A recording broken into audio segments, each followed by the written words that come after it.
Hello, my name is Ray Franklin. I'm the Senior Commodity Analyst for Energy Professionals. Today's video is a summary of my July 31st energy update. In our June 13th energy update, we pointed out natural gas tends to be lower in the spring and fall between the winter heating and summer cooling seasons. And this pattern is especially accurate when the spring or fall lows occur near historically very low prices. For example, since 2000, natural gas has declined to near today's unsustainably low prices 4 times, and in each case the final lows were attained either in the spring or fall. If you closely look at this chart, you'll note the last 3 times natural gas prices were as low as they were this year. The final low was reached in the spring, and natural gas was always much higher by the fourth quarter.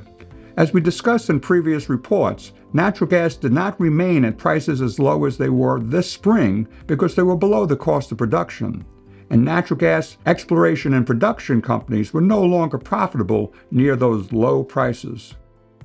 And this is precisely what is presently taking place, with Baker Hughes reporting active gas rigs are 18.4% below where they were this time last year. The question is, how has natural gas responded to exploration and production companies decreasing production? After reaching its spring low this year, natural gas has formed a series of higher highs and higher lows, which is a classic pattern early in bull markets. When traders believe a major low is formed, they consider pullbacks an opportunity to add to their positions, thereby forming a series of higher highs and lows. And as you will see in the next 3 charts, this is what has taken place in the past, when natural gas was as low as it was this spring.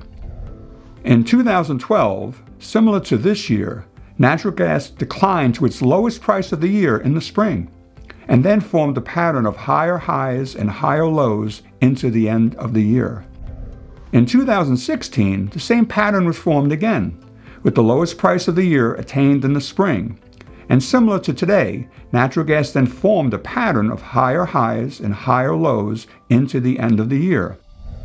In 2020, due to the COVID pandemic, the spring low occurred late in the spring and early June, prior to forming higher highs and higher lows into the end of the year, and into 2021 prior to reaching a 13-year high in natural gas prices in 2022.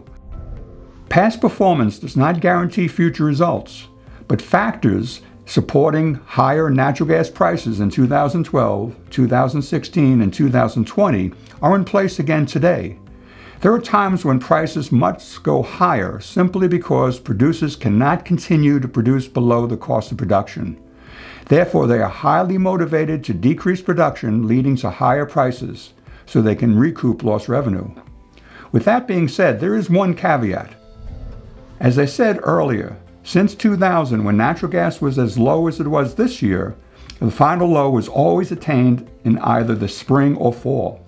Therefore, it is possible, as in the fall of 2001, natural gas could retest the spring low in the fall this year. But it's important to note, natural gas prices in 2002 experienced an explosive rally, and those who secured their hedges a few months prior to the fall low still paid much less than where fixed rates were 2002 through 2005. No one knows for sure whether natural gas will attain its final low in the spring or fall this year, but the empirical evidence continues to strongly support the probability that natural gas and electricity will be heading higher into the end of this year and throughout 2024. Therefore, if you have agreements expiring within the next 18 months, we continue to recommend you don't delay hoping for lower prices and reserve power now to be available when your present agreement expires. We believe, and our concern is that the longer you delay now, the more you may pay later. And until my next report, please take care.